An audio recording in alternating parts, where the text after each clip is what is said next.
En este video vamos a estudiar sobre la transferencia de calor y cambios de fase. Entonces, primeramente vamos a definir qué es la transferencia de calor. La transferencia de calor es en sí una transferencia de energía a través de la frontera de un sistema debido a una diferencia de temperatura entre el sistema y sus alrededores. Por ejemplo, cuando usted calienta una sustancia, transfiere energía hacia ella al colocarla en contacto con sus alrededores que tienen mayor temperatura. Tal es el caso, por ejemplo, cuando se coloca un sartén de agua fría en el quemador de una estufa. El quemador está a una temperatura mayor que el agua y por lo tanto el agua gana energía. También se usará el término calor para representar la cantidad de energía transferida por este método. Carece de sentido hablar del calor de un sistema. Es válido referirse al calor solo cuando se transfirió energía. Como resultado de una diferencia de temperatura, tanto el calor como el trabajo son formas de cambiar la energía de un sistema.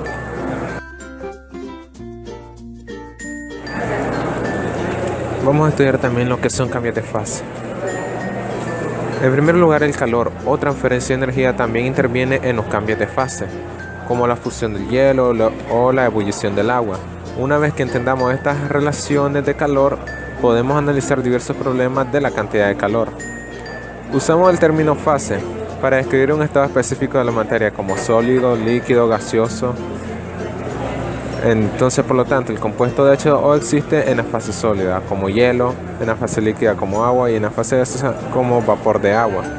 También llamamos a estos estados de la materia el estado sólido, el estado líquido y el estado gaseoso. Una transición de una fase a otra es un cambio de fase.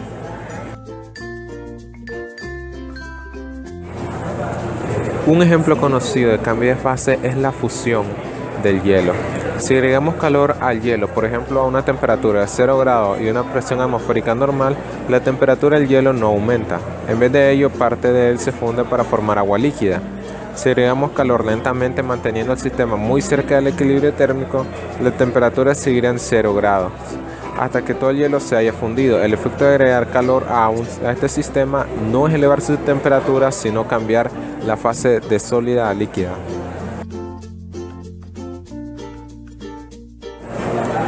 Entonces, para convertir 1 kilogramo de hielo a 0 grados centígrados a 1 kilogramo de agua líquida a 0 gramos centígrados de presión atmosférica normal, necesitamos, según una tabla de calor específico o calor latente, de 3.34 por 10 a las 5 joules de calor. El calor requerido por unidad de masa se llama calor de fusión o calor latente de fusión, denotado con la letra LF. Para el agua a presión atmosférica normal, el calor de fusión es... Entonces, el calor latente de fusión va a ser igual al resultado que vimos anteriormente, que es de 3.34 por 10 a las 5 joules de calor. Joule, que también es una unidad para definir lo que es la cantidad de energía, que es igual a 79.6 calorías por gramo, que es igualmente a 143 BTU por libra.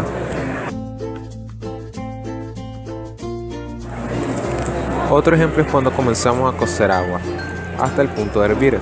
Se transfiere calor de la llama al agua, pero cuando esto está hirviendo no cambia su temperatura, sino que comienza a cambiar de fase. Es ilógico pensar que una agua hervida sea más caliente que otra, por estar más tiempo en cocción. A una temperatura de 100 grados, a una presión atmosférica que se encuentra a nivel del mar, entonces el agua en esta temperatura comienza a hervir. Algo curioso es que si varía la presión atmosférica, el calor requerido o calor latente de ebullición para lograr la evaporación cambia. Así, a mayor altura existe una presión atmosférica menor y el agua hierve a una temperatura menor, y a una altura inferior, incluso al nivel del mar, ocurre todo lo contrario.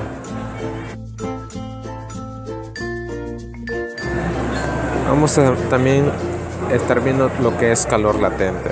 El calor latente de fusión, este término que se aplica cuando el cambio de fase es de sólido a líquido, o derretir, que significa combinar mediante fusión, y el calor latente de vaporización, que es el término que se usa cuando el cambio de fase es de líquido a gas. que es el líquido que se evapora. Entonces los calores latentes de diferentes sustancias varían considerablemente, como muestran los datos de la tabla siguiente. El signo positivo en la ecuación se usa cuando la energía entra al sistema, lo que causa la fusión o vaporización. El signo negativo corresponde a la energía que sale de un sistema, de modo que el sistema se congela o condensa. En esta tabla tenemos los calores latentes de fusión y vaporización de varias sustancias, como puede ser el helio, nitrógeno, oxígeno, agua, alcohol, etc. Entonces nos presenta el punto de fusión. Es en donde tenemos la temperatura en el que pasa de estado sólido a líquido, y también tenemos representado el calor latente, que está en joules entre kilogramos. Y también tenemos lo que es el punto de ebullición, donde pasa de estado de líquido a gaseoso. Entonces, como dijimos antes, cuando hay un signo negativo es porque sale energía del sistema, y cuando hay un signo negativo es cuando entra energía al sistema, para los datos de esta tabla.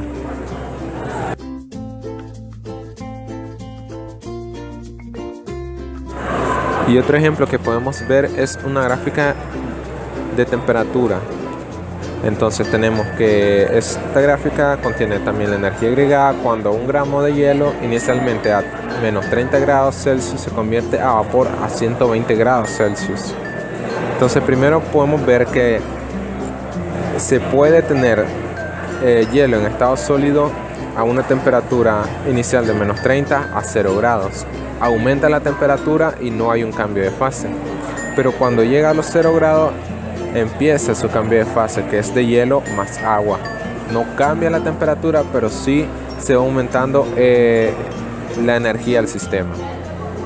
Luego, cuando llega a ser agua por completo, no hay un cambio de fase, pero lo que sí hay es un aumento en la temperatura por medio de el aumento en la energía del sistema, el aumento de calor.